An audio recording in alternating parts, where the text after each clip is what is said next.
How's it going, everybody? Welcome to the stream.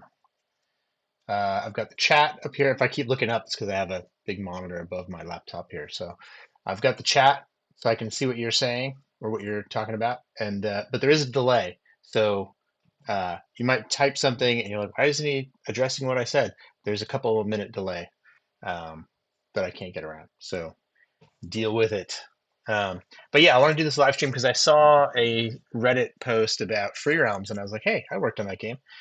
So I posted on there. I wondered if anybody would want to get questions answered about the game, or if you had questions about how it was made, or just anything in general. So I figured I'd stream for like an hour and talk about whatever comes up. So talk amongst yourselves.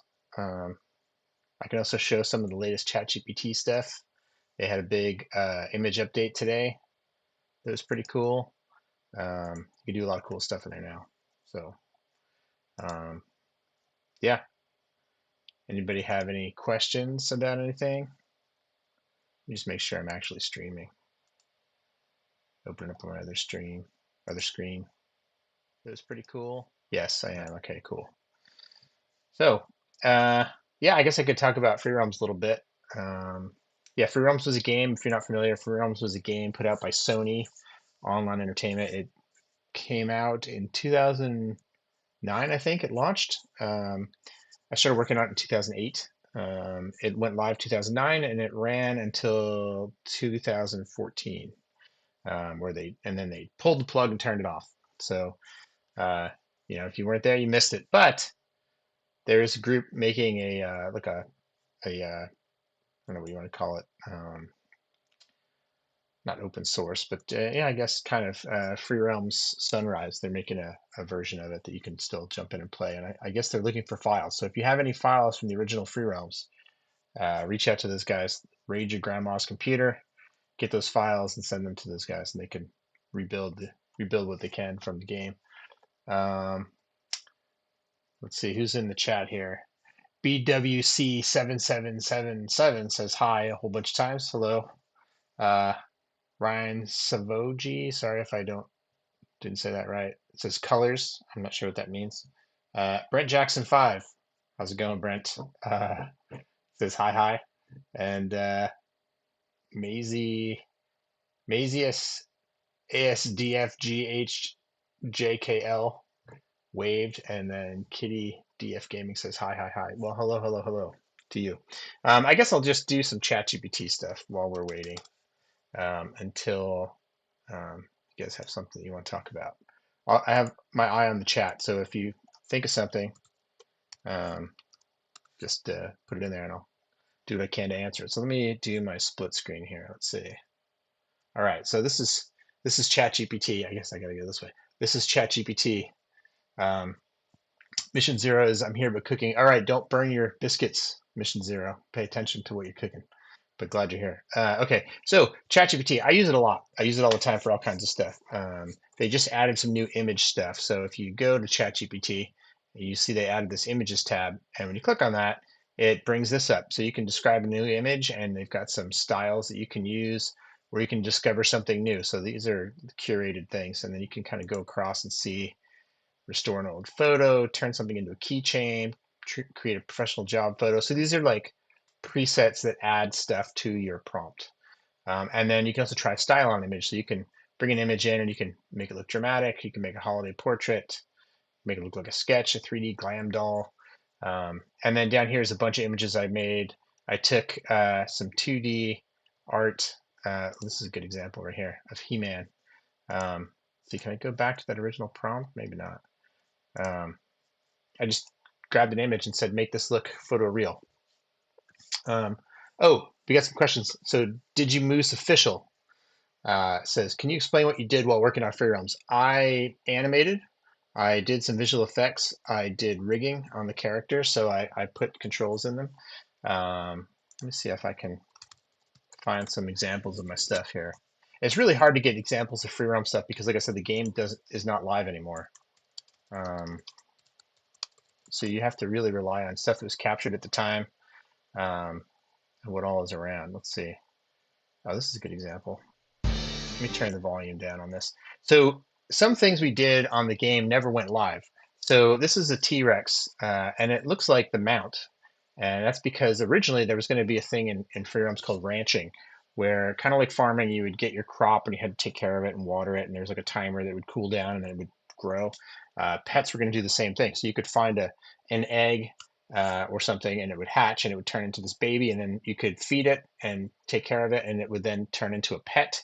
Or if you kept going with the process, you could turn into a mount and you could ride it around the game. So we did baby versions of a lot of characters in free realms, and they just never got used. Some of them we turned into pets, so we didn't completely lose the work. But yeah, so this was one of them, this little battle armor T-Rex.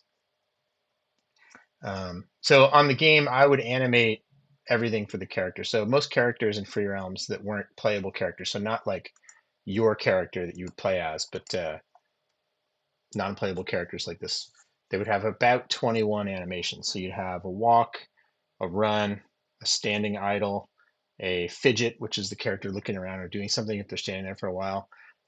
You would have a jump, a fall, a land, walk backwards, turn left, turn right. I didn't keep track of how many that was, but it's a bunch. Um, yeah, dining was something that we were talking about doing as well. So little party hats said, there was also a dining feature in the works too. Is that right? Yeah, we never got there. The company moved on to other things, which happens sometimes.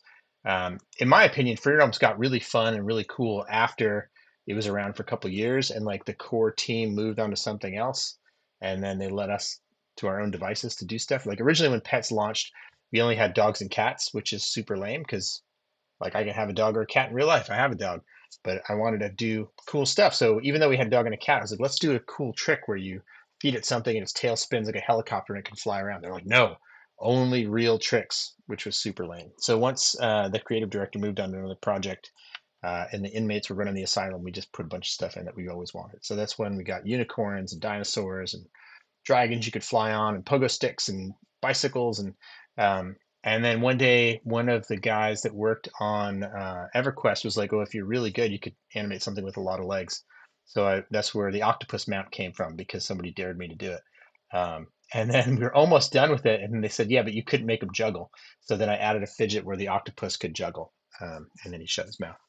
But yeah, so here's some stuff. This is on my YouTube page. Oh, swimming was another thing that an animation that we had to do. So you'll see this guy swim in a minute. There's the run. There's the swim.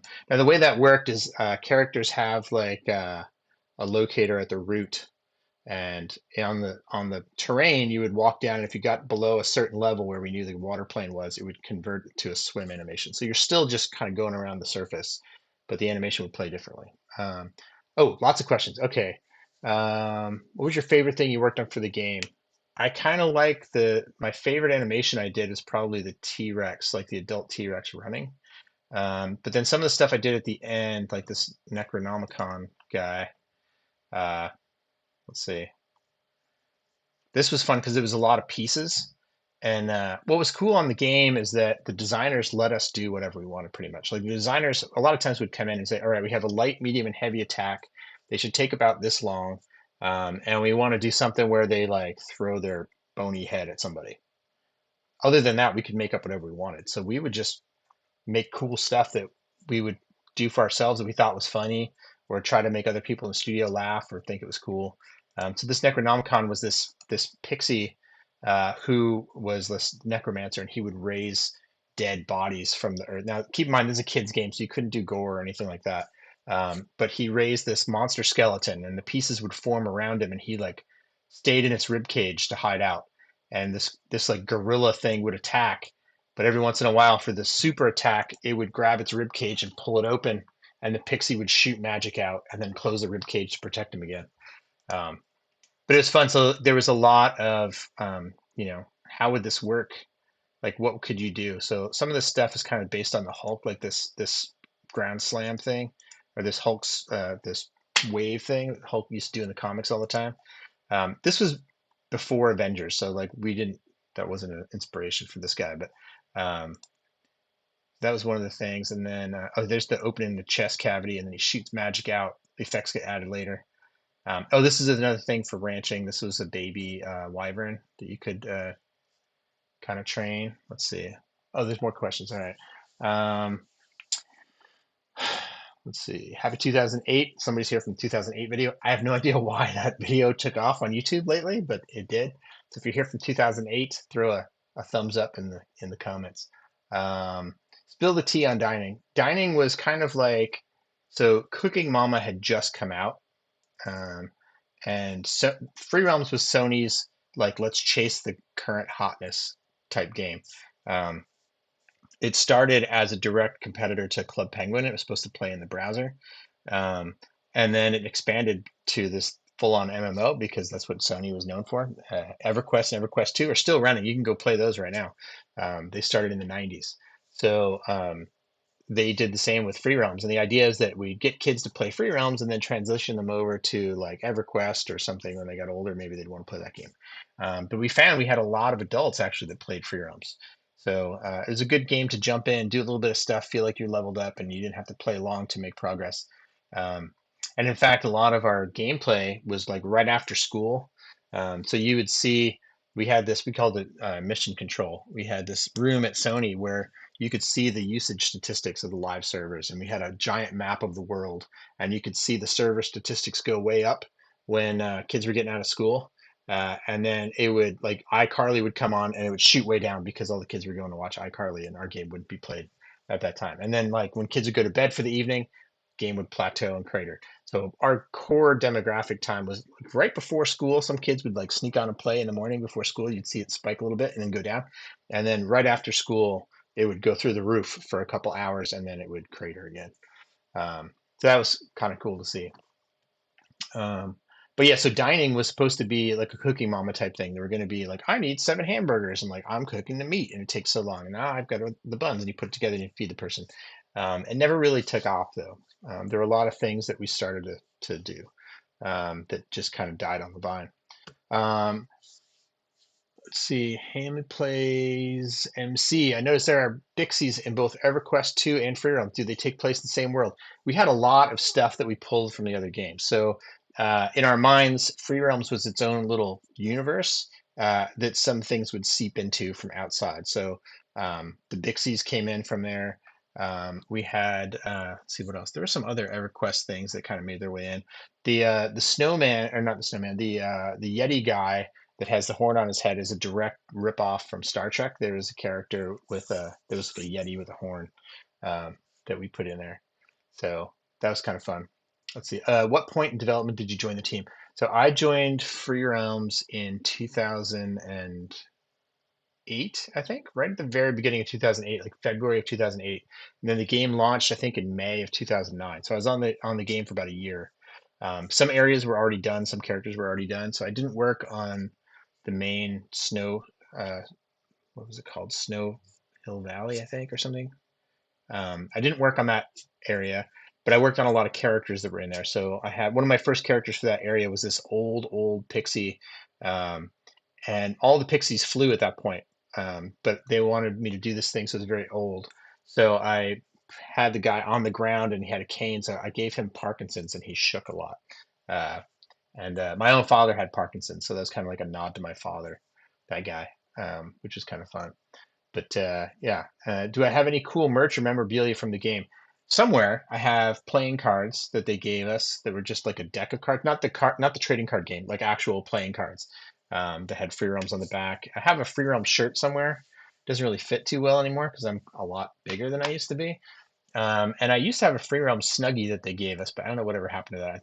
I mean, this was a long time ago, you guys. 2014 is a while ago. You guys could do the math, but it's over 10 years ago when the game finished. And I actually left Sony right before they killed the game. So I left Sony online at the very beginning of 2014. And I think the game went offline in like March. I left in January.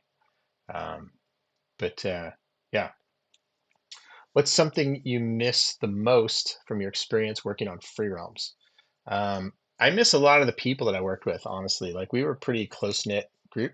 And not to be a downer, but some of the folks that I work with aren't around anymore. Like they've left this plane of existence. So the game designer, Laurel and McWilliams. She passed away a couple of years ago now. I think last year or the year before even. Um, that was really sad. There's an interview with her somewhere online that was done by a fan site, and I think that's the last interview that was done with her. She passed away not too long after that, so that was pretty sad. Edwin Rosell, he was a concept artist on the game. He was really good. He did a lot of the mural work in the Pixie areas. He passed away quite a while ago now, like almost 10 years ago. I think he passed away before the game was offline.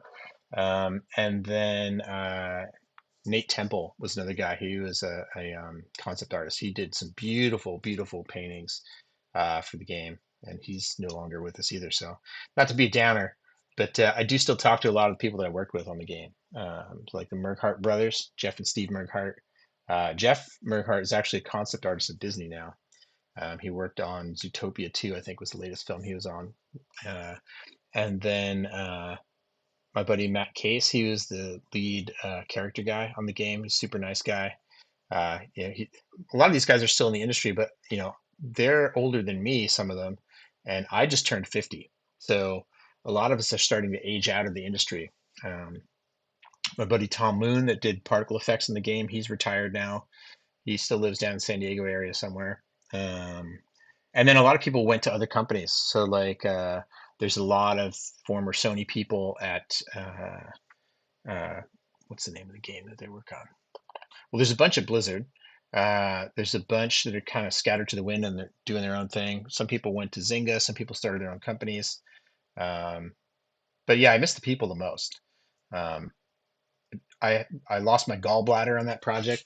I used to eat a lot of fatty foods and it caught up with me. So I gave my gallbladder to Free Realms. Let's see what else. How could fan projects like OSFR and FRS go on about recreating some of the mini games, such as cooking with the end of Flash? That's a tricky question. Um, the answer, though, is now you can vibe code stuff. So you could get ChatGPT spun up, and using maybe Java or something, make a similar game that could play. I have no idea how it would hook into the code. I did not do any code on Freerealm, so I don't know how that works. I know the animation system a little bit. So like we use the animation compression system called Granny, Granny, and we generated these. We animated them in Maya, and then we generated these GR2 files, and then we would hook them up in this XML spreadsheet. We would say, okay, this is the walk animation, and this is the run animation, and they would all go in there. So when you're playing the game, the character is kind of like a VCR, if you guys know what that is, where you're playing through different parts of the thing. So you're basically skipping forward and back to play these different animations to make the character move around. Um, and as an animator, we need to know things like how fast does it move forward. So when we animate it, we have the character in place, and then the game code pulls the character through the space. So we need to know how far forward does it move in a second, and then we slide it backwards at the right rate. So it looks like you're on a treadmill, but when it's played in the game, it looks like they're walking because it's animated at the right speed. So it's kind of tricky. Did you work in any games after Free Realms? I've been in the industry since the 1990s, or as my kids like to say, late last century, or the late 1900s is what they say. But yeah, I started in film. So if you ever saw Ice Age, you can go watch that now on Disney Plus. It was not a Disney movie when I worked on it. It was a Fox film. But business is business. It's show business, not show art. So Disney bought Fox and then killed Blue Sky. I was long out of there though by then. Um, but yeah, I got to animate the Scrat and Sid and Manny and animated all the characters in that movie at different times. The way it worked, we would do different. There were like 30 animators, and you would get a shot in a sequence of the character. I did a lot of the characters walking because I was pretty young then. I was kind of a new animator, so a lot of my shots were them walking. A couple like reaction shots of them like, and then it cuts away to somebody else's work. And then I had some dialogue in the movie, but not a lot. I was pretty young. I was pretty new to the industry then. We animated that in 2001, and it came out in March of 2002. So that movie's pretty old now too. Probably older than some of the folks watching this actually. And then I worked on a bunch of games. The first video game I worked on was SOCOM 2 for the PlayStation 2. It was like a army military game. kind of ahead of its time, honestly. Like that was through Zipper Interactive, which was a Sony company. And a lot of the games now, like Call of Duty and stuff, Call of Duty didn't exist then. Like games like SOCOM and let's see what were some other shooters then. Call of Duty came out in like 2005, I think, um, through Infinity Ward in LA. But yeah, I didn't work on that, but I knew a lot of people that did. So it's a very small world and a very small industry. So you end up meeting a lot of the same people at these different companies. So it's a good idea to be nice to everybody because you never know when you're going to work with them again somewhere, or you're going to need to find a job sometime, and they're at a new studio and they can put in a good word for you, or they know somebody that's at a studio you're trying to go to, and then they find on your resume, oh, you work with this guy, and then they call and they find out, oh, was this guy a cool person to work with? Like, no, he was a jerk. Okay, well, I'm not going to hire a jerk. So you want to be nice to everybody. Um, but yeah, after Free Realms, while I was at Sony, in addition to Free Realms, I worked on Clone Wars Adventures for at the time it was Cartoon Network. It was before Disney bought Lucas even. So that was a cool game because we would do, the show would come on, and actually, fun fact: the voice of Chatty, the squirrel, the Treble in Free Realms, is the same guy that does the voice of Obi-Wan Kenobi for Clone Wars, James Arnold Taylor, who's also the voice of Jack and Daxter and a bunch of other, or no, Daxter and a bunch of other stuff. But anyway, uh, so I worked on Clone Wars Adventures, and that was cool because the show would come on and they tell a story, and then the story would continue the following week, but the game would fill the gap between episodes. So we had to make sure our stuff was ready to go live because when that episode finished, our servers would come up with the new content that continued the story from the point of the episode, and and then would finish. Like if you did all the missions and stuff, it would finish right where the new episode would start, which was super cool. But it was a lot of high stress because if we didn't deliver, it threw off the whole schedule and everything would break. But we never missed a deadline, which was cool because we couldn't. It was a lot of high pressure stuff. And for that project, everything had to go through LucasArts and had to go through Cartoon Network. And then all of a sudden, one day, Disney bought Lucas, and they called a meeting and they're like, "All right, everybody, game's canceled," and we turned it off. And it was that sudden. And then Clone Wars Adventures went over to the Disney Channel, and they did a bunch more stuff. But by then, the game was over. I also worked on DC Universe Online, which is the only game I worked on at Sony that's still live. You go play that right now on Xbox, PlayStation, PC. Um, and I thought, oh, I'm going to get to do cool stuff like Batman throwing a batarang or Superman like punching out a robot or something. Like, no, we already have those animations. You're going to do all of the NPC animations for the character, or character animations for the emotes they call them when they do stuff. So I did look on ground, where the character just kind of looks on the ground, and I did pick lock, and I had the guy picking a lock, like bending down on one knee and picking a lock and looking around to make sure nobody's looking, and then picking the lock. They use those animations all the time for stuff. And then they said we also need read book, and I was like, okay, do we have a book prop? They're like, no, we'll add it later. Just animate it. We'll put a book in later. So like, okay, so I have the guy standing like this, and he kind of does this with his hands as he's reading. There's still no book in there, you guys. They never went back and added it. So yeah, I was lied to. Let's see. Any other questions? Oh, and I worked on other stuff too since then. I also worked on Barnyard the movie. I did hair and fur simulation on that movie. All like the what the characters, they're very furry, so they've got a lot of hair. Um, and then other games that I worked on. I worked on EverQuest Next. Worked on Landmark, which was a kind of a Minecraft knockoff that Sony was doing. All those games got canceled, I think. I think Landmark came out for a little bit. Um, let's see. Other questions. How has AI changed your work? Has it made it easier or harder? How would you describe the change of the industry over the years? Okay, so this is a long answer. So I have always been kind of at the forefront of tech. I was very quick to jump onto computer stuff. I taught myself computer animation. My degree is actually in graphic design, which is super boring to me. I mean, it's fun and it's great and it's an important part of the industry, but like I was doing 112-page vitamin catalogs when I got out of school, and I was like, this sucks. Like, put the product on this page, and then you've got columns you have to have, and there's pairings, and then right before we would go to press, which at the time we'd have to burn a CD and drive it to the FedEx guy at the airport, and he would fly it to Michigan, get it printed, and then fly the catalogs back to us. Um, Internet was not what it is now. Anyway, that sucked. So I taught myself animation, and I just read a bunch of books and tried to learn a bunch of stuff. And one of the guys in my college dorm was like, "Oh, you can't make movies. That's for like super smart people." And one motivator in my life has always been, I don't know, what do you call it? Like toxicity is very motivating to me. When somebody tells me I can't do something, it just makes me want to do it way more. So in I graduated from college in 1998, and I got my job at Blue Sky in 2001. And I had the number one movie in the country with Ice Age, March of 2020 or March of 2002. So it wasn't that long between when I got out of college and when Ice Age came out. And I just kind of kept going. Um, but at the time when we did computer animation, you got to remember computer animation was not the standard. It was all hand drawn stuff. And at the time, everybody's like, "Oh, you use computers? That's cheating." All the same arguments we hear now with AI. Oh, AI is cheating. Um, Computers are a shortcut. You shouldn't do that. Whatever. Photoshop. I started with Photoshop in the mid '90s when Photoshop first came out. And people are like, "Oh, you're doing photo retouching on a computer? That's cheating. You should be in a dark room."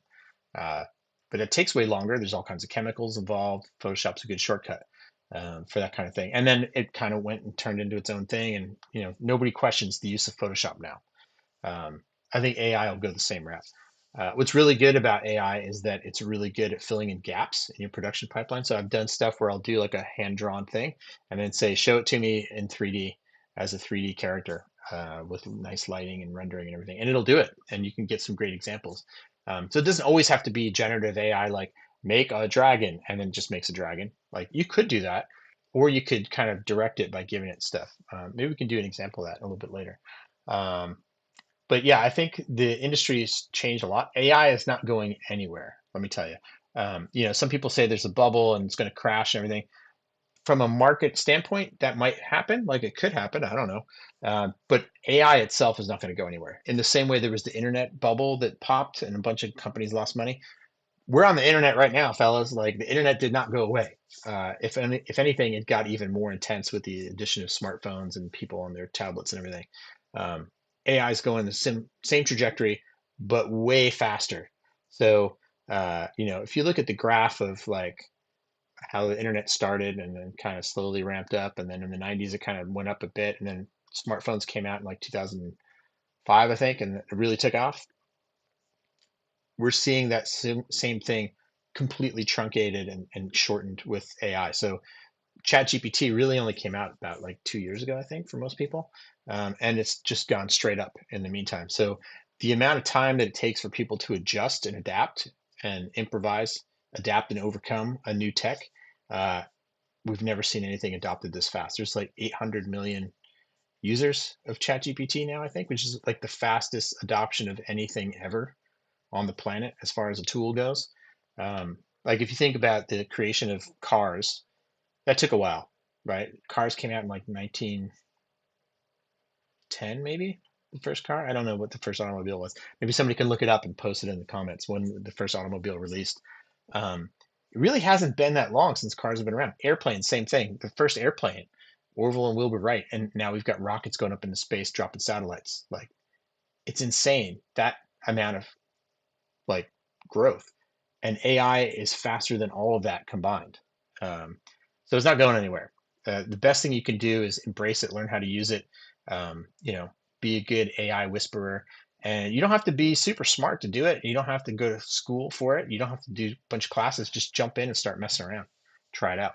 Um, let's see. How do you feel about the open source project? It's cool to see how many people still care about miss yours and others' work.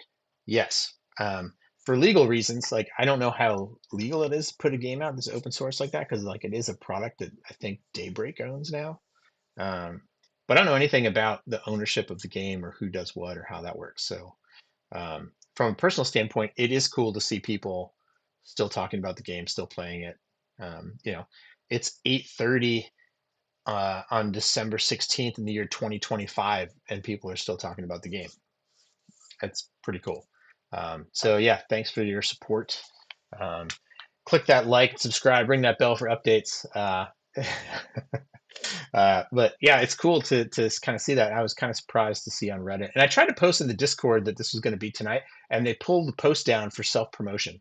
And I was like, And then they said, well, maybe we can do it if you answer some questions, whatever. I was like, dude, post it or don't post it. It doesn't matter to me. So if you're here from the Discord, hello. There'd probably be more people in here, but they pulled the post.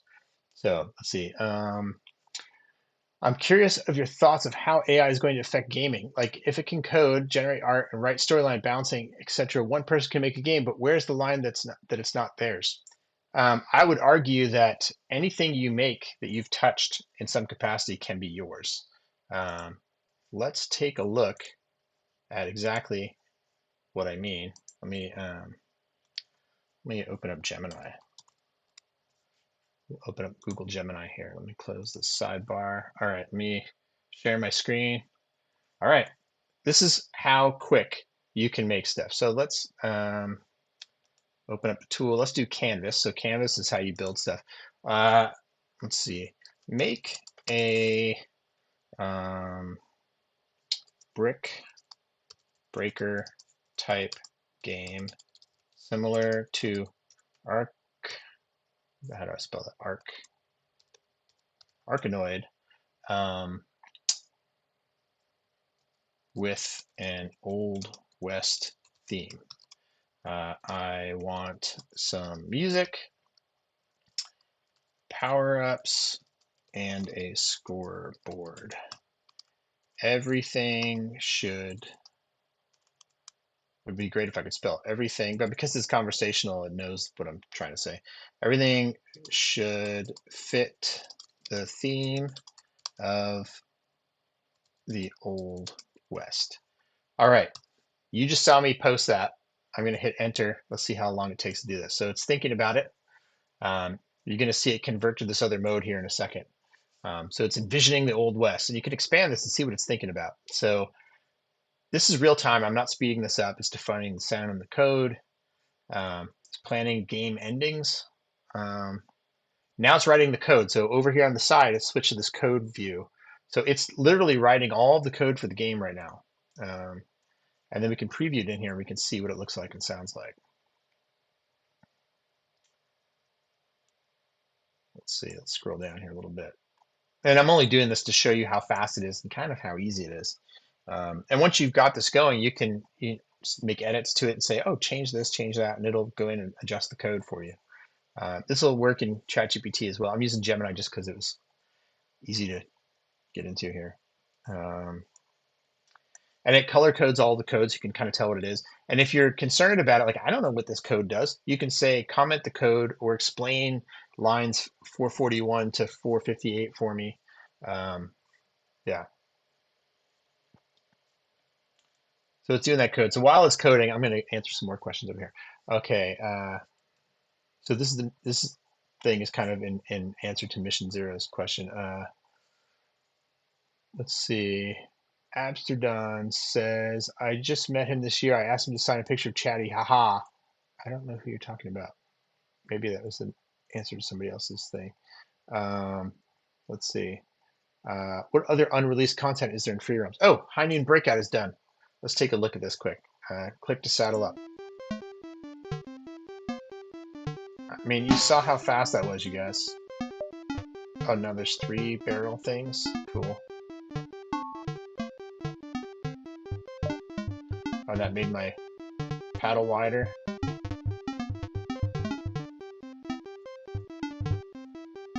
But like, you can see how good, like, it's got a bounty. That's the score, I guess, is bounty. That's cool. That fits the theme. I kind of want to finish the level and see what happens.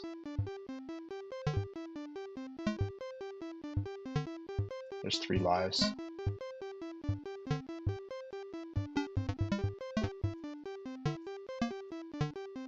Now, I didn't tell it to use the mouse to control the thing. It just decided to do that, which was cool. Oh, this is going to be like watching paint dry now, trying to get me to finish this level.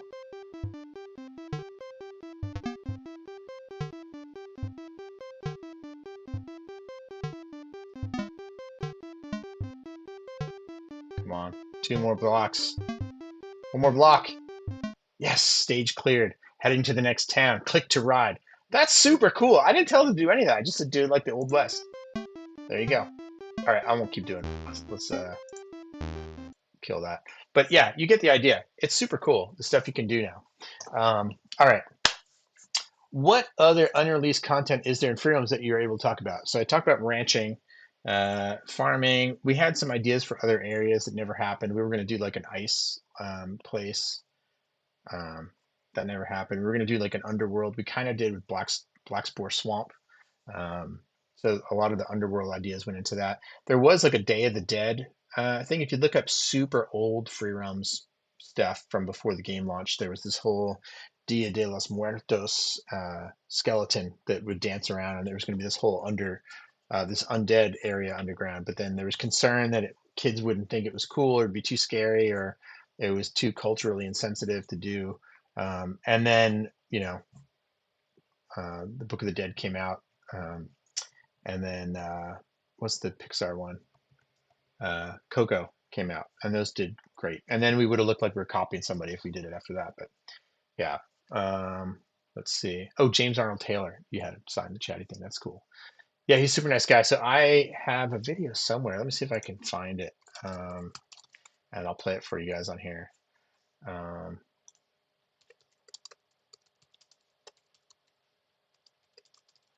he's a very nice guy. Like I said, he was the voice of Chatty. Let me just play this video, and then I'll tell you about it.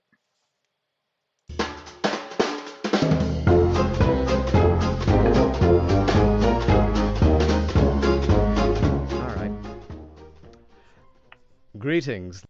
So if you didn't read that, because it was pretty quick, he was the voice of Chatty, the squirrel, and I was recording him for a TV commercial. And at the time, my kids were real little. Now my kids are real big. My youngest is 18, but at the time he was, I think, 2 or 3. I don't know how the math works out. That's how I remember it. He was very little. But my kids were all big fans of Clone Wars. And because he did the voice of Obi-Wan Kenobi as well, we talked about that a little bit before the voice recording session. And then at the end of the voice recording session, he said, what are the names of your kids? And do you have any pets? So I told him the name of my kids, and I told him the name of my pet. And then he said, all right, keep the mic rolling. I'm going to record something for your kids. And he recorded this. All right. Greetings. This is Obi-Wan Kenobi, and this is a message for Floyd, Abby, Kyle, and Ryan. Be mindful of the Force, and of course, do everything that your parents tell you, including cleaning your room. I know, it's not a good thing. Oh, and make sure you say hello to Donut for me. I do enjoy donuts. This is Obi-Wan Kenobi saying goodbye, and remember, the Force will be with you, always. Yeah, my kids lost their minds when I played that for them. So my son's name is Floyd as well, and my dog at the time, her name is Donut. So that's why you mentioned donuts. But yeah, it was super cool. He's a super nice guy. If you ever get a chance to meet him, go for it because he's super fun. Let's see. I always wonder what programs and software was used to work on Freedom's models and animations. Is it something you ever miss using compared to modern alternatives? I use the same software then that I do now. We used Maya as the 3D software. Maya has been around since the 90s. I used version 1 of it. They've changed owners and naming conventions through the years, but I've used every version of Maya from Maya 1 all the way up till current version of Maya. We use that for modeling, texturing, rigging, animating, and then you export it and you put it together. Free Realms used its own engine, but you could do the same with Unity or Unreal or something. And if you used like Unreal or Unity, there's a lot of resources online you can kind of use to help you out. I don't miss it, actually. I don't do a ton of animation anymore, keyframe stuff. Um, I can make cool stuff, and now with video generation, like it's so much faster. Just say, make a video of a fun cartoon fox, and then draw it out, and then it'll make it. And if you don't like it, rerun it, rerun it, rerun it until you get what you want, and you're done. A lot of my stuff used to take days and days to render. Like the original Ice Age, one frame of that movie. So in a feature film at the time, there's 24 frames per second. So every second that you see, there's 24 pictures that go past. Each one of those 24 pictures took a full day for a computer to render. I mean, we had render farms. We could cut it up across the render farm and stuff, so it went a little faster. But 1 day per character per frame it would take to render. And actually, on the intro to that was the scrat running through, and the glacier comes and crashes, and all this stuff happens. We made that. We cut that section out of the movie, and we used it as the first trailer. And we were trying to get into SIGGRAPH, it's a special interest group for computer graphics. It's this thing that happens every year. But we didn't have time to render the motion blur. So motion blur is like if I go really fast, you see my hand is blurry, right? It's because it's in motion. The shutter speed can't keep up, and it catches a bunch of stuff and makes blur. To render that, at least in 2001, you would render a whole bunch of frames and then average them together, and then you'd get that blur.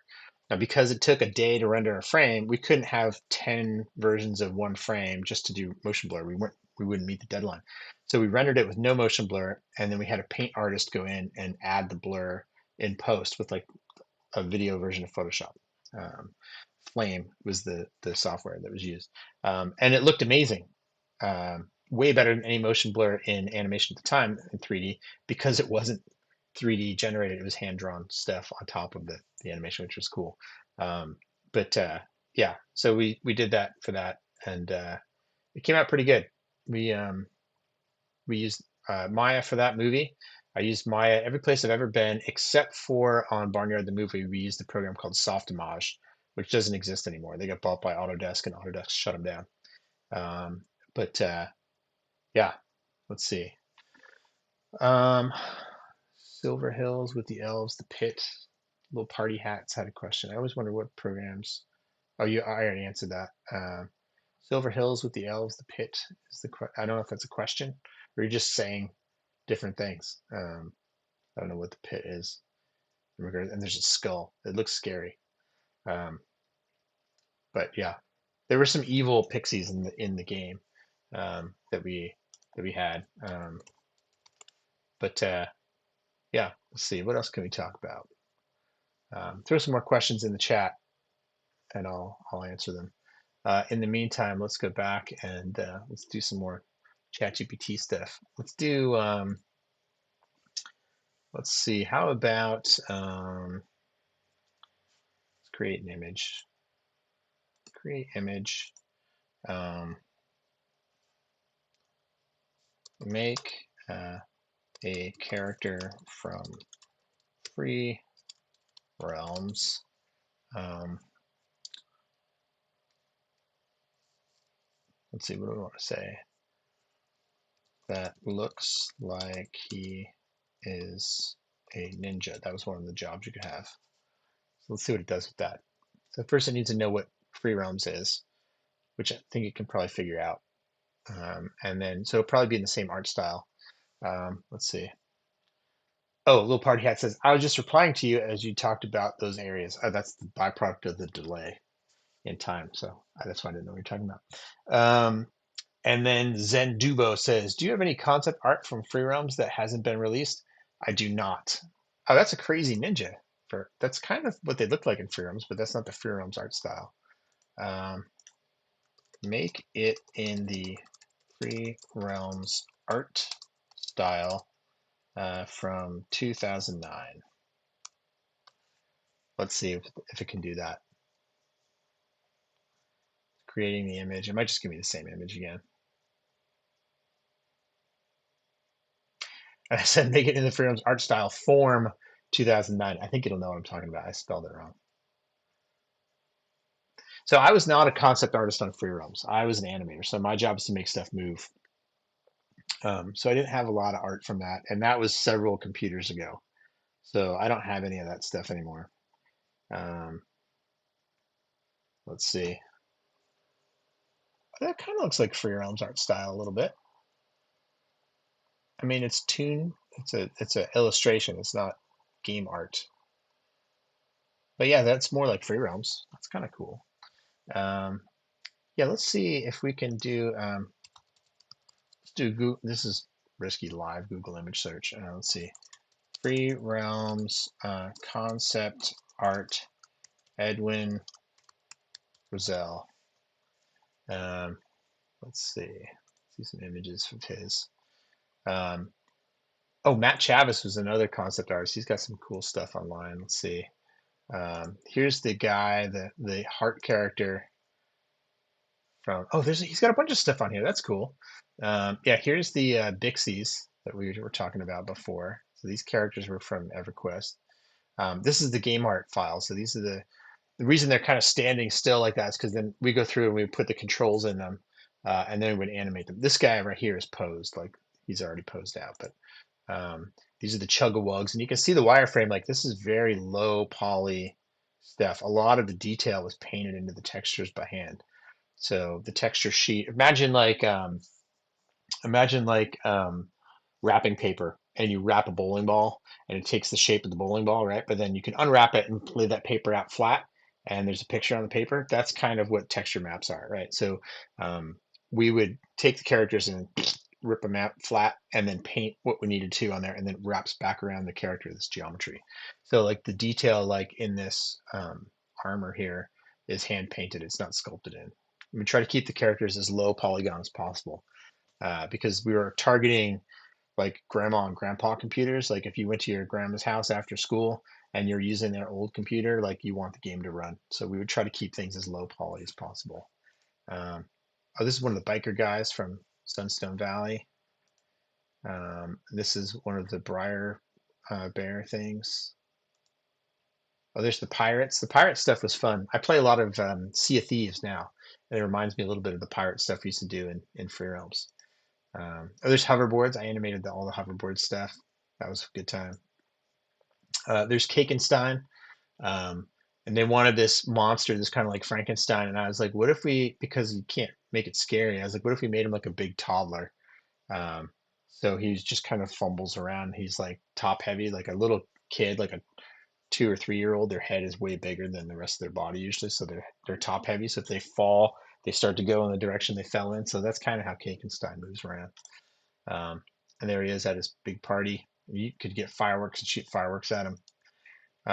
This is like a big tree guy. So there's a lot of nerds that worked at Sony, and a lot of our characters were based on characters from like other fantasy films and stories and things. So this is kind of like the tree guy from Lord of the Rings.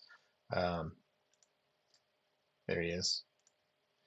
And there's the heart guy from Valentine's Day, Stoneheart. This is the ogre guy, archer. A lot of times too, you'd have one animation set uh, across all the different things. So you'd have like one character rig that was the same, and then you'd reskin the character. So some of these you could reuse animations. This guy was an archer, so we would reuse the run and the walk and stuff. But at the part where he had to shoot arrows, that would be a unique animation set for him. Um, we're back to the Dixies again. Actually, let me see. I have a let's see. I don't know if it's on YouTube or not. Free realms, you want how many animations when?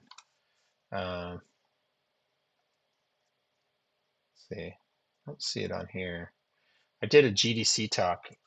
GDC, Floyd Bishop, you want how many animations when? Um, yeah, this is in the GDC vault. I think this is publicly available.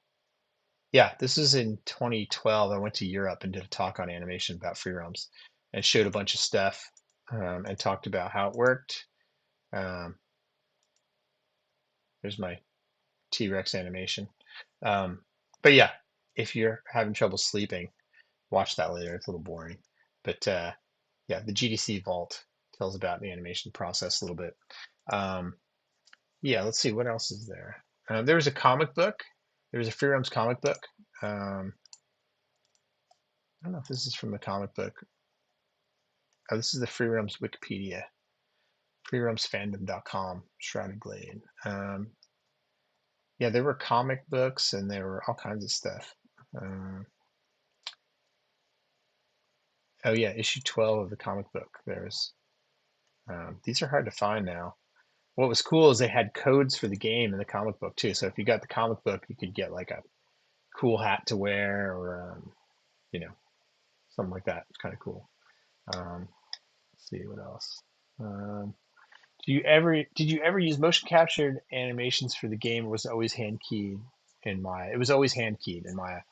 We didn't use mocap for free roams. We did do some simulation sometimes. So for the octopus mount, let me see if I can find an example of that. Um, Great question. Um, Free roams octopus. Um, yeah. So for this, when it swims, you see how nice and fluid those arms are. What that is there's a whole bunch of. I went crazy with this rig because to animate this by hand would take a long time. But I was determined because, like I said, that guy from the other team was like, "You probably can't do that." So it made me want to do it more. So I looked into how I could do an octopus. And for swimming, I wanted this nice fluid motion. And I was like, that's kind of like hair. Like if you put your hair, if you have long hair and you go underwater in the pool and you wave your head around, you see your hair do this. And I was like, I bet if I um, because I had a bunch of joints in the leg of the octopus. There's like 10 joints in each leg. Um, and then I put a strand of digital hair down the bone chain. And then I told it, okay, be floppy.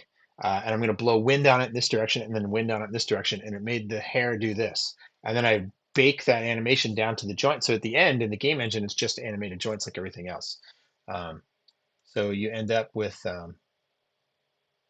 this was all simulated. The swims was simulated.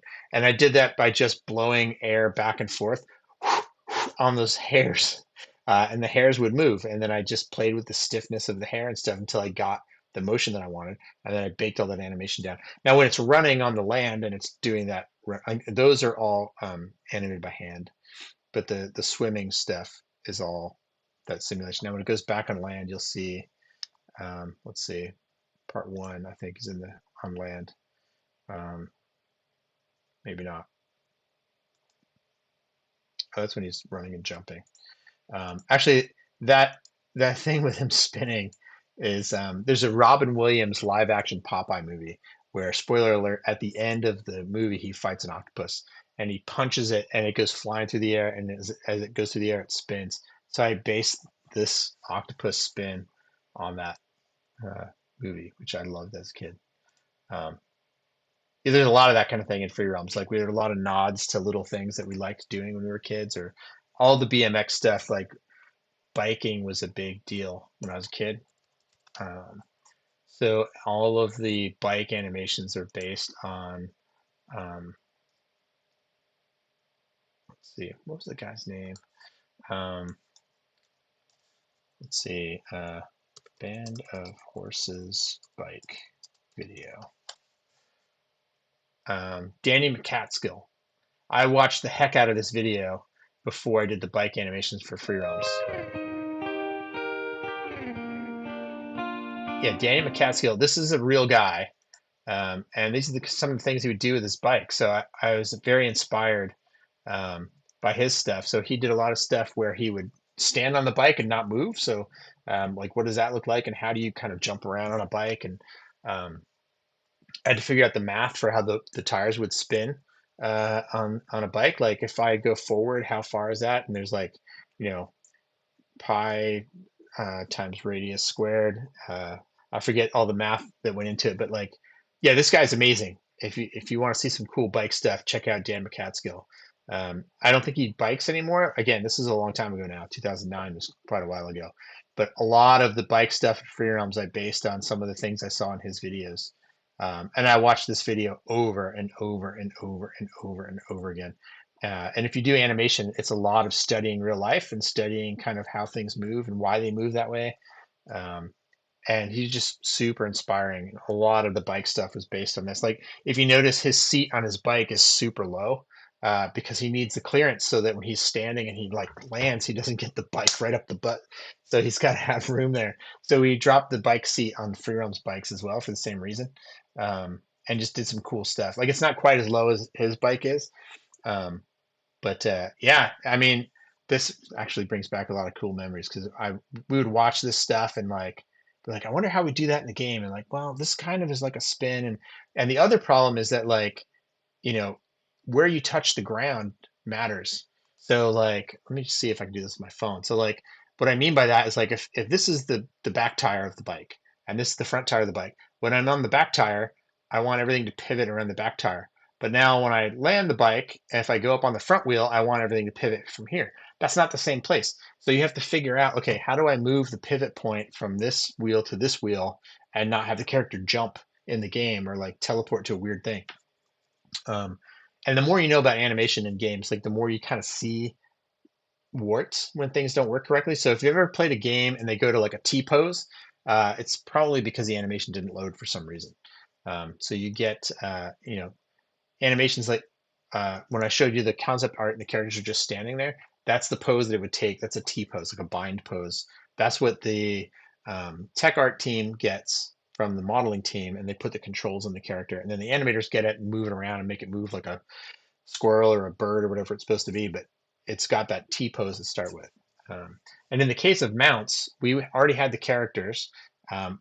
The bike itself is rigged as well. We bring both of those into Maya. We line the roots up of the person and of the bike, animate them at the same time. So the guy's pedaling the bike, and then we export the guy and we export the bike. And then in the engine, we put them back together again. And if you did everything correctly, everything lines up and the world is happy. One funny thing that happened on Free Roams was we had pixies, and we had people. And the humans are a lot bigger than the pixies. And we had the T-Rex, the human would ride it like a horse, sit in the saddle and ride it.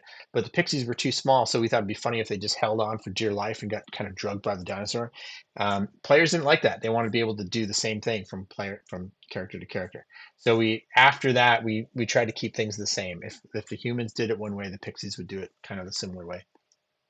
Um, Another example of that was when we added the pirate stuff. We had wearables for the characters, and we worked with guys and we worked with girls, and we had guy characters and we had girl characters. So for the pirates, a guy modeled the hook for the guy pirate, and then a girl modeled the girl hook. And she thought it'd be funny to put a cork on the end of the hook, which is actually a reference to a Steve Martin movie. I forget, Dirty Rotten Scoundrels, maybe? I forget. There's a scene where he's got a hook for a hand and they put a cork on it so he doesn't get himself in the eye again. So we put a cork on it, and we got a ton of backlash from players like, how dare you not make it equal for men and women, and why do you think guys can have a hook but girls can't?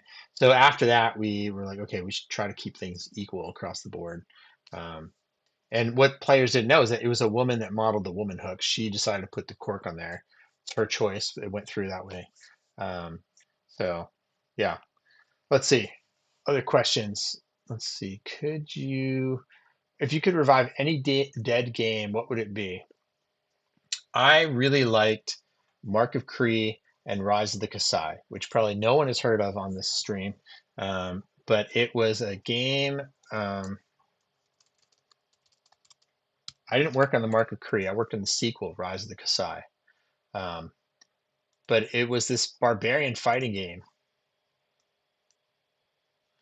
So let me give you a little bit of backstory. So it was rated M, so there's blood and gore and stuff, but not, it's PlayStation 2 graphics, so it's like not that gory.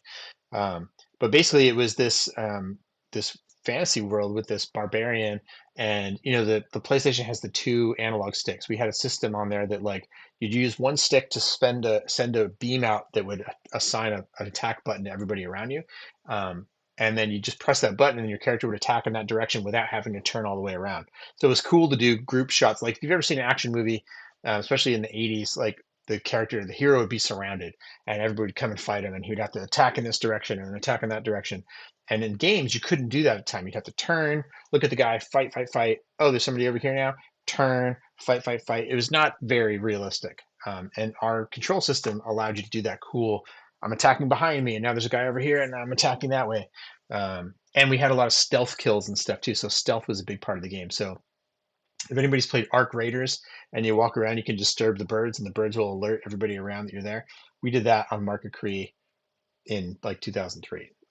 But yeah, anyway, here's the Gather round, all of you who would listen. I have a tale to tell. A story of warriors. That's from the sequel, and actually. kings. A saga of dark magic. A legend of high adventure.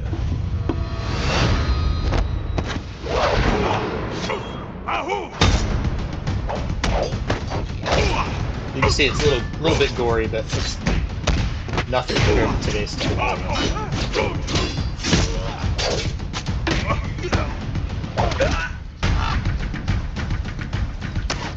And that was from the Mark III. That's the one I didn't work out.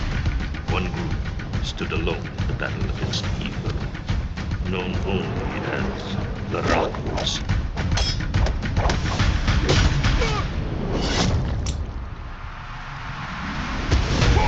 Yeah. Anyway.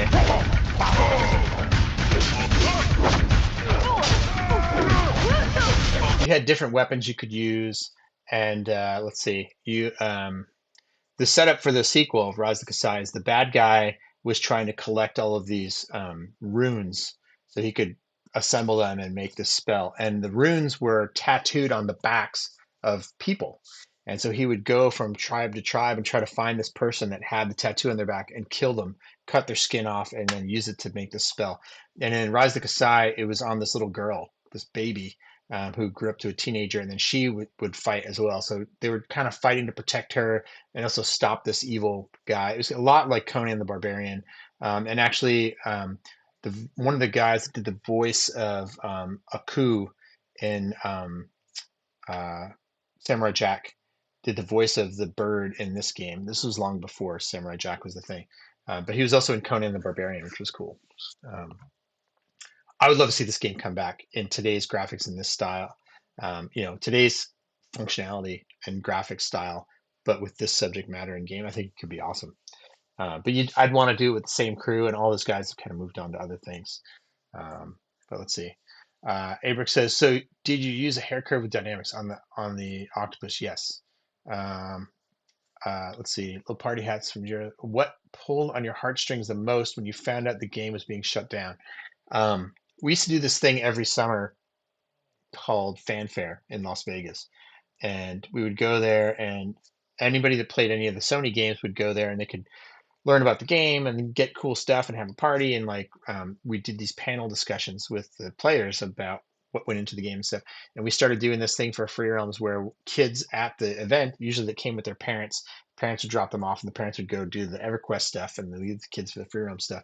We would do these panel discussions where we would do a thing with the kids. Let me see. I think I have some of that stuff. SOE Fanfare panel Free Realms. A lot of these videos are still online. Yeah. So this is one. This is my buddy Matt Case, character lead.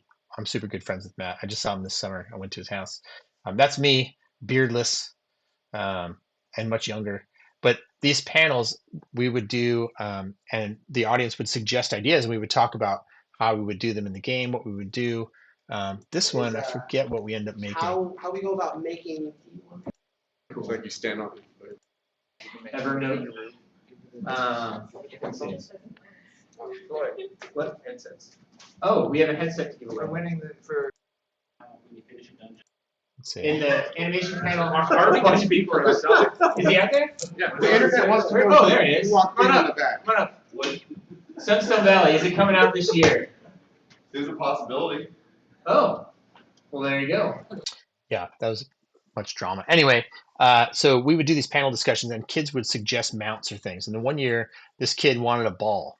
And I was like, "You mean like a ball that you bounce on?" He's like, "No, a ball that you stand on, a giant beach ball, and you run around on it, and the ball moves." And I was like, "That would be super cool to do." So we ended up doing it, and we put it in. And then the kangaroo was another mount that a kid wanted to do, and he wanted to sit in the pouch of the kangaroo and kind of hop around. And we made that one too. So when Free Realms went away, all those kids lost that cool stuff. And when an MMO stops, it's gone forever usually. Let's see, Free Realms kangaroo. This is what the kangaroo ended up looking like, where you ride around in its pouch. And they're like, "All right, what are you going to do in the water? How does it swim?" And I was like, "Oh, I'll just do it like a fan boat." So we spun the tail really fast, and it skied on its feet. It was a lot of fun. But like all that stuff, like I got paid to make a goofy kangaroo jet ski across the water. Like that's pretty rare. It was a good time. And we had a lot of people too, like their grandma or grandpa would give them station cash. That was the currency in the game. And they would buy stuff, and then like, grandparents get old and pass away, and now they've, but they remember their grandma because grandma bought them this hat in the game or whatever it was, and all that went away when they turned the game off. So that's kind of sad. Like I can go into any GameStop in the country and sometimes find a copy of SOCOM 2 that I worked on. That was the first video game I ever worked on. You can't do that with free roams. Like every once in a while, you go to some rural area where there's like an old GameStop or something, you might find a station cash card laying around, or but there's no hard copies of free roams. We had a couple comic books that came out. There wasn't really any merchandise for it, so it's like it never happened. I worked on the game from 2009 till 2014, and that's a big chunk of my life, my creative career that's just gone, other than videos that we shot. So that's why it's cool to see Free Roam Sunrise and things like that come out, because it's a way to at least get in the game and walk around and look at stuff like, oh yeah, I remember when I was working on that when I got my gallbladder out, or this is right after I went on vacation. I came back from vacation. I animated this thing. So there's a lot of good times. What was the next region to come out? I remember Laurelyn talking about an underworld, but what actually in the pipeline? So there was let me see if I can find that. Early on, there was a Free Realms teaser. Yikes! This is when Free Realms is a new virtual world where you can play. That's the Yeti I was talking about before. Free Realms teaser pre-launch. I don't know if I'll be able to find it. It was really early in development. They had the underworld thing, and it just never happened. Let's see. Yeah, maybe somebody can find it online. If you find it, throw it in the chat. People can check it out. But yeah, let's see what else. What are the questions we have? Let's see. If free roams existed in 2025, what are some things that you think would have been added? Probably some kind of like shorts feature, like TikTok or YouTube Shorts or something, where you could do something in the game and then post the video somewhere. Now, because we were game's not around anymore, because we were a kids game and we had to be COPA compliant. That's a thing where you have certain safety things in place for kids, like they can't chat openly, you can't use numbers in the game. You might be surprised, or maybe you wouldn't be surprised at just how many creeps go into a kids game to try to get kids to send them pictures of themselves, or tell them where they live, or trick them into giving them money. Or they'll do these trade scams where they're like, yeah, here, trade me this cool thing for that, and then give it to me, and then I'll give you my thing, and then they never give them the thing, and the kids have the money. So we had a whole group that of enforcers that would like enforce things in the game, and we had a bunch of people that would look at stuff in the game and make sure nobody was doing anything inappropriate. And there were a lot of times where we had to get the authorities involved, where creepy people would prey on kids in the game, try to talk to them in inappropriate ways, or like try to get them to do stuff outside the game, like, hey, send me a picture of yourself in real life and I'll send you station cash, which is super creepy, and like you got to really be careful.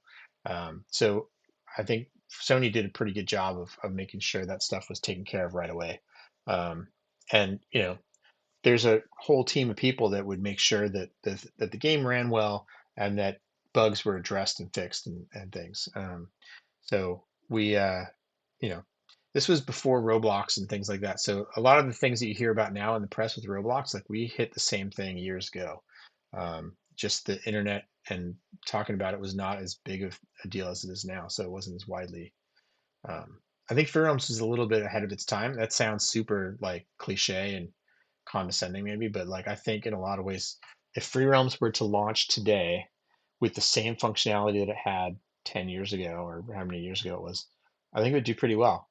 I don't know if anybody from Daybreak's listening or not, but yeah, dude, pull those files out of the server, update the graphics, and kick it back out, and I think it'd do really well.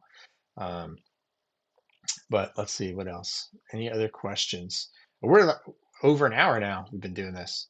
Let's wrap it up maybe. Any last minute questions from anybody? Any burning questions about Free Realms or Ice Age or video games or AI or anything at all? I'm a dad too. You can ask me dad questions. My oldest is 26 now, so it's been a while since I've had little kids. But Christmas is coming. I'm growing my beard out. It's starting to get white. I got a fat belly. Ask me some Santa questions, whatever you got. Let's see. Forgive me, I was in an EMS meeting when you started. What were you involved with on the game? I don't know what EMS is, but I hope your meeting was good.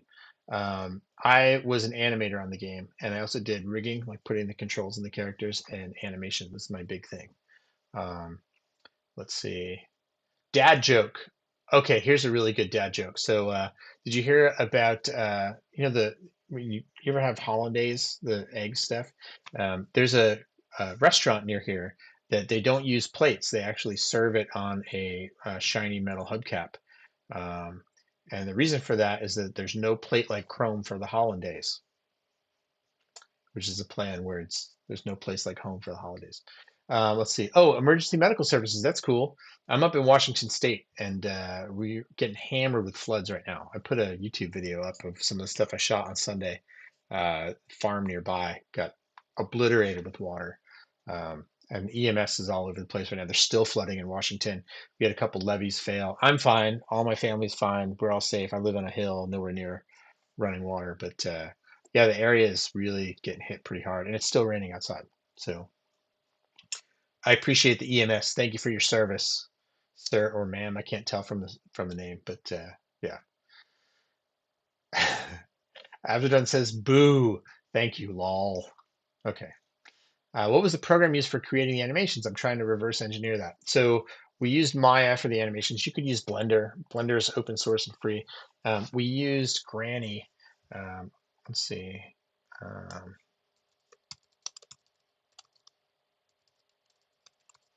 Was the animation compression, which when you type in Granny animation, you just get a bunch of animated grandmas. But if you look at any of the source files, I don't know if you guys have access to them, but they were GR2 files. That's what the GR is, Granny. Let's see, what else? Let's do like one or two more questions and then we'll call it.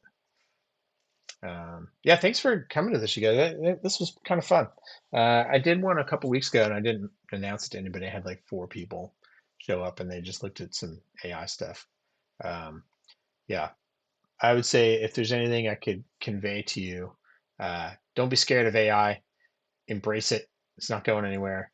Learn to use it if you can, and try to incorporate it into your everyday, and you'll be fine. It'll be fine.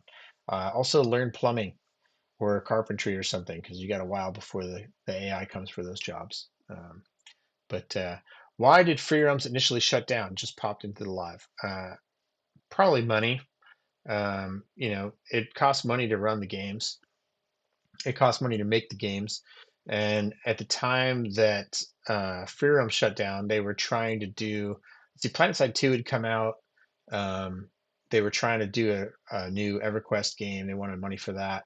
And there just wasn't a lot of interest within the studio to pay the money that it costs to keep the servers running. It takes a lot of people to make a game and a lot of people to keep it running once it's live. Some games, if you play a game on Steam, they make the game, they release it, they support it a little bit, they might add some content once in a while, but it's not a live title, usually like an MMO is, where people want stuff every week. They want stuff, and the game team will work on something for a long time and put it up, and then people will speed run through it and they're like, oh, there's nothing to do in this game. It's like, dude, we just spent a month making this quest for you and you did it in like 10 minutes. Like, it takes time. So there was a lot of that. There was financial reasons probably for them to shut it down. I'm not on the business side of it. I don't know why they did it. That's a question for Daybreak, I guess. But yeah, I don't know. Anyways, that's it. That's thanks for coming. I don't know how many people we had in here tonight. I'll go back through and read some of the stuff. I think I got everybody's questions answered. Let's see. Happy holidays, Floyd. Just catching the end here. I'm surprised. I never heard that dad joke from you before. Lol. Oh, it's Gavin. Gavin, dude, check your Instagram. I've been sending you messages repeatedly. You never check your Instagram anymore. You probably have like 700 messages from me on Instagram. It's all stupid stuff. Um, but yeah, anyway, good to see you, Gavin. We should get together over the holiday break. Um, anyway, thank you for the live. Merry Christmas. Thank you guys too. Thanks for playing. Thanks for doing this. Maybe we'll do another one sometime if you guys would be interested, and I'll get my buddy Matt Case on here, and you can ask him questions about the character side of it. He loved Free Realms. We loved the game. We love working on it. Um, we're both big fans of the old school Muppet Show, so a lot of Free Realms has Muppet Show references in it, kind of hidden. And we were inspired a lot by the Muppets, so there's a lot of weird, wacky stuff that happens in the game. It's a direct result of all the weird shows we used to watch as kids. Matt's a big Transformers fan, so there are some rides that you could get that once you got all of them, you could turn into a big robot, which was fun. Yeah, there's a lot of cool stuff. So maybe I'll see if Matt Case is around and we'll try to schedule another one of these. He's 3 hours behind me in time, so it'd be tricky to figure out a timeline. That one we might have to do on the weekend. But yeah, anyway, be sure to like and subscribe, ring that bell for updates. If you watch any of the videos and there's ads, watch the ads. That's how I make money on this stuff, and it lets me keep the lights on. I've got a bunch of lights on right now. I've got a light here that I can crank way up. All this stuff. The ads keep the mansion running, kids. So keep watching those ads. Anyway, thanks again. It's really weird just talking and not hearing anybody speak, and there's a delay in the chat that I'm looking at. So anyway, have a great holiday. If we're in Hanukkah now. If you celebrate Hanukkah, have a great Hanukkah. Even if you don't celebrate Hanukkah, have a great Hanukkah anyway. Christmas, Kwanzaa, Groundhog Day is right around the corner. Any of that stuff, enjoy. And thanks for watching.